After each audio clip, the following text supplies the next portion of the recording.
Hi. I'm so happy you could come over for my wine tasting today. Yes, it's my first wine tasting party. So we're going to be tasting 6 different wines today. And they are all from the tasting room. So if you've heard me talk about tasting room before, tasting room is a subscription, a wine subscription you can get, and your first order they send you little samples. And what makes this different than most other wine subscriptions is that they give you a wine profile that changes over time based on how you rate the wine.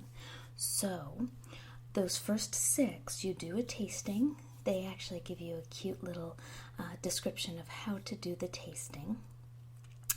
And once you go through the basic tasting, you then rate them, and then they send you your first box.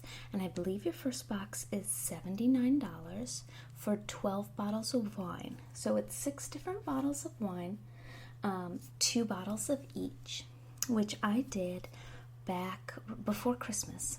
And I got that box, and I shared it with my father, so we split the wines. And then I actually canceled tasting room because I had too much wine. It takes me a while to drink a lot of wine because my husband doesn't drink much, so it's usually me by myself drinking wine, which I do occasionally, but it takes me a while to go through a lot of wine. So I got an email from Tasting Room about a month ago saying that they wanted to offer me a special offer and give me 6 bottles of wine for $79 again. Normally it jumps up to $149 and you get 12 bottles, which the price didn't bother me. That's actually not too bad for 12 bottles of wine. But my father has a lot of wine still, and I still had wine. I'm actually just finishing up the last bottle from the first shipment, so it's good timing. And 6 bottles works much better. If I'm not going through it, I can always give some of the wine to my father if he needs wine. But they send you the 6 wines in a large box. You do have to be home to pick up the box, and because it's alcohol, so you need to be home to sign for it. But they give you emails letting you know when it's coming. So this is the first thing they send you, and they sent it to me, this box. They send it with every box, and it just tells you, reminds you how to taste wine, which is to swirl it, to smell it, and to sip it. And they remind you that your wine print, which is your little wine profile, gets better over time, so you need to make sure to rate the bottles they send you. Now my profile was pretty dead on. I was Devil May Care White and Big Reds.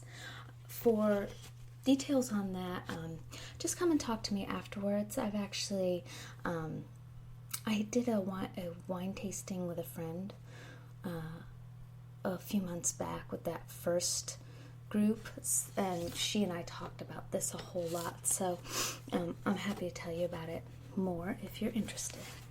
So those are the two kinds of wine that I like, and they were pretty dead on. So today we are going to be tasting these 6 wines, and I'm going to read you a little bit about each wine. So let me just pull that up. So we will start off with the Beringer. Let's see. So let me open that up.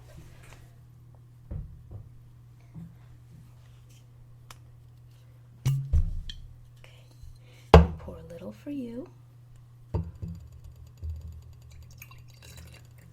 and a little bit for me. Hold on one second. That's for you.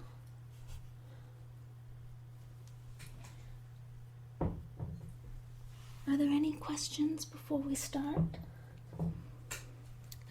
So we're going to start with the 2 whites, and then there are 4 reds. Most of these I another bottle of each of these, obviously, for the tasting. And they have been opened and chilled. Some are screw tops, some are corks. That one right there was a cork. So we are going to start off with this first one. Let's pull this information up. So I actually went to a bunch of wine tastings recently I went to Hawks Head in Cape May, delicious wines. And then the other glasses that you guys will have are from Williamsburg Winery, which is in Virginia, and I like. Hawks Head is in Cape May, New Jersey. And the gentleman at the wine tasting in Cape May really, really swirled the wine. So we'll swirl, we'll sniff, and we'll sip.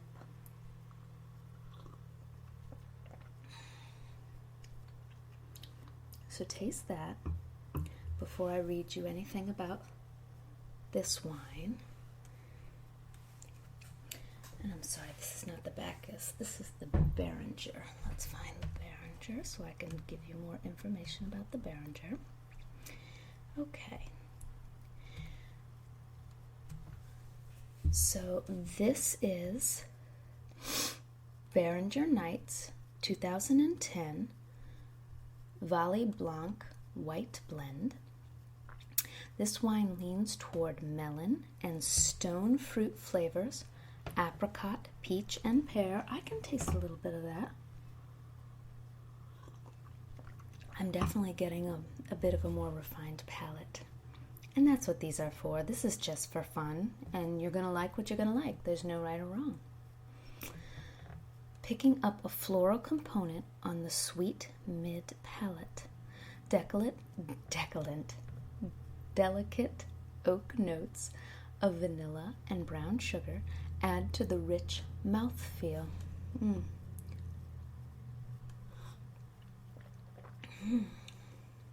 An intriguing mineral component that keeps the wine fresh and bright. This is a rich, creamy, yet well-balanced wine with a long, juicy finish that begs for another sip. So what do you think? Do you guys like it? I like it. It's a nice one. Tasty. Okay, are we ready to move on to the Myth Maker? Myth Maker I've had before, and I do like Myth Maker. So let me open that up and pour you all some.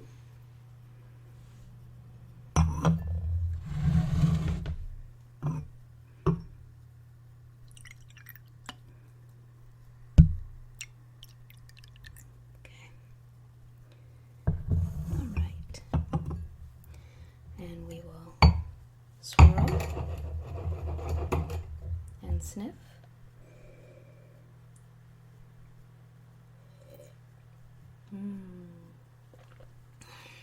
Nice. Very nice. So that is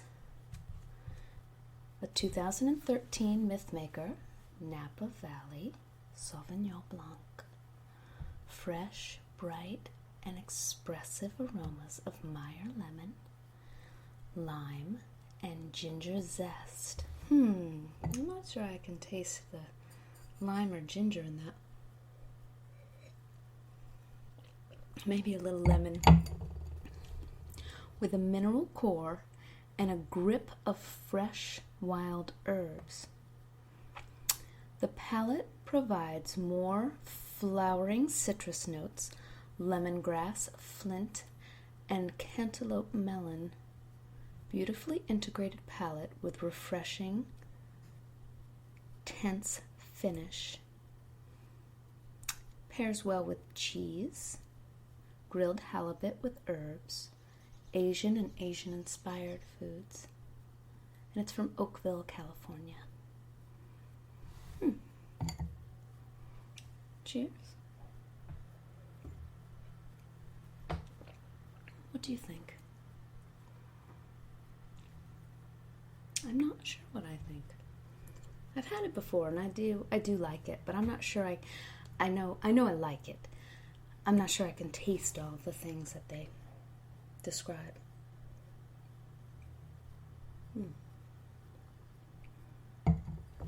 Okay.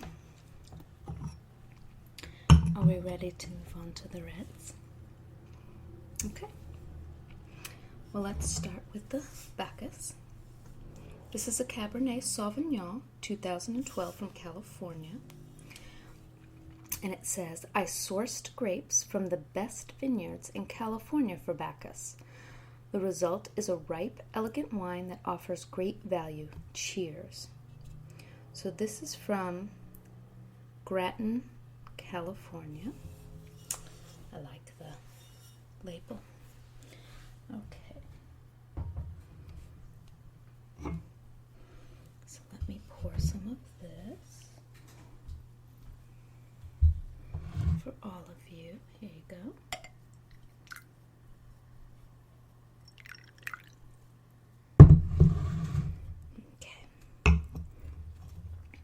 So let's swirl. Ooh, I swirled so much I spilled some. Sniff and sip.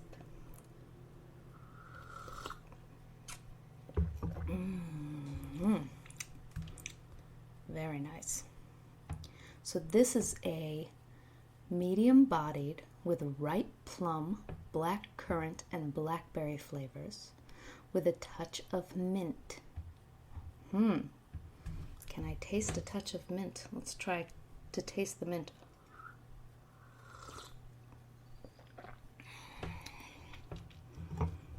I don't know. Maybe by my third glass I could taste the mint. Cedar and dusty earth emerge on the long layered finish. Bacchus is approachable enough to drink on its own and a great party pour, but it also pairs well with most roast meats and barbecue. Cedar, mint, currant, and dusty earth. Interesting. I do really like it. I really like it. It's got high body and it's very fruity. I'll have to keep drinking to see if I can taste the mint. Okay, you ready for the next one?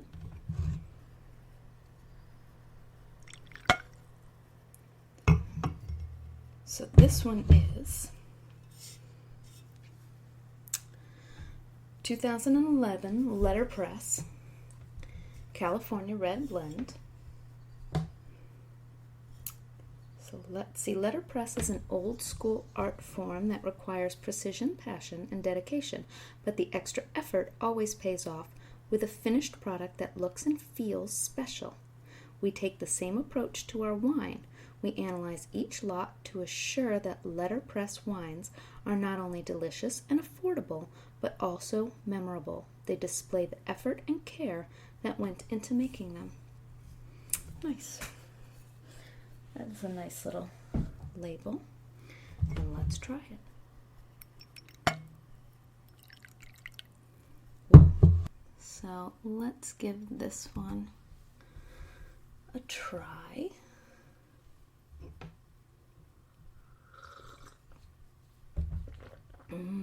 That's nice.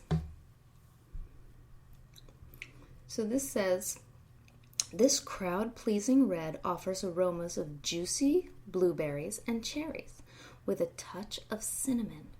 While the aromas hint at a straightforward red on the palate, you experience quite a bit of complexity and nuance. A firm backbone of acidity weaves through flavors of blueberry pie, sour cherry, and a subtle herbal note. Some solid tannins make the wine a great match for an inexpensive streak as much as everyday burger. So this is good with meat dishes, burgers. It's nice. It's very drinkable. Yep. What do you guys think? You like it? You ready for the next one? Okay. So here we have Rancho Alexander. I know we're going through these pretty fast. We have plenty of bottles, so we can go back to the ones you like. Just make sure to take notes as you go along, or you won't remember which ones you like.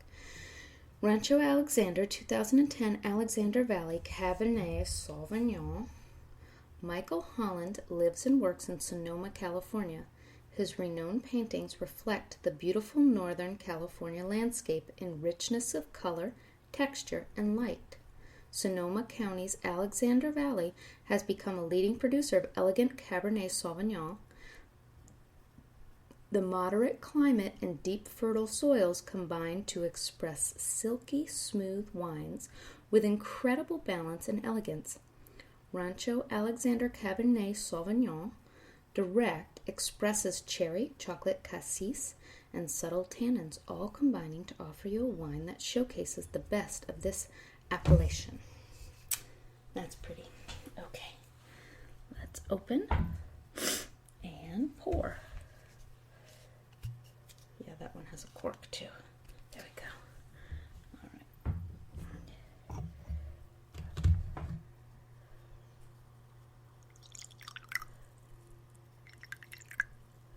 Okay, let's swirl.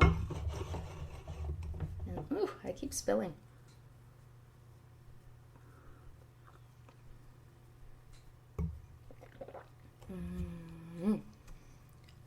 I love wine tastings.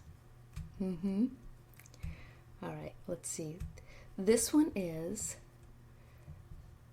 says the first whiff is loaded with candied maraschino, cherry, and vanilla. Can you smell the cherry and vanilla? I can smell the cherry. I have a hard time pulling vanilla scents and tastes out of wine. I know people say they're there. I don't. I have a hard time with them. You get the same on the palate with dark undercurrent of cassis, all supported by soft, integrated tannins. This is an unpretentious, unapologetic, crowd-pleasing party pour of a Cabernet. It'd be great with any number of spicy foods, particularly wings or just about anything containing chorizo, Mexican takeout, and steak. So, I would say this is not my favorite. It's not bad. I think this one would be good with food. Yeah, it's hard because I do a lot of wine tastings along with food. I go to a wine tasting dinner, and there are some wines that are delicious with food, and they're just not that good without food, or not as good without food. And I tend to drink my wine after my son is asleep in the evenings, so it's usually without food.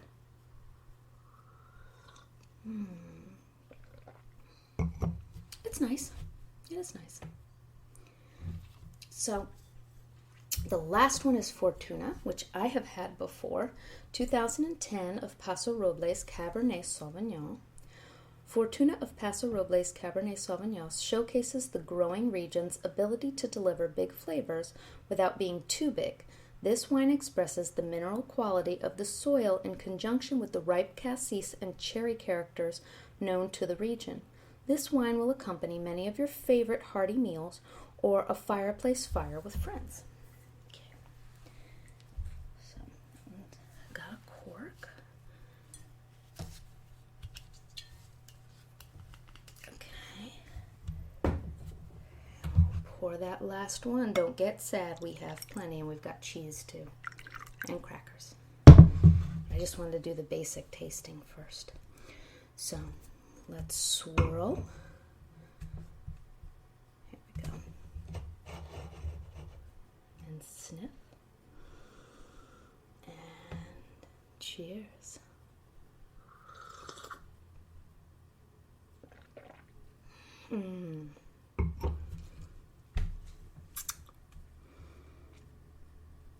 It's another one that is okay. Yes, I have had this one. So this one they claim Smells like bacon buried in a bowl of warm cherries. I don't buy that particularly. It's got, I can taste the cherries, but I don't taste the bacon a whole lot. It's good. I like it. I do like it.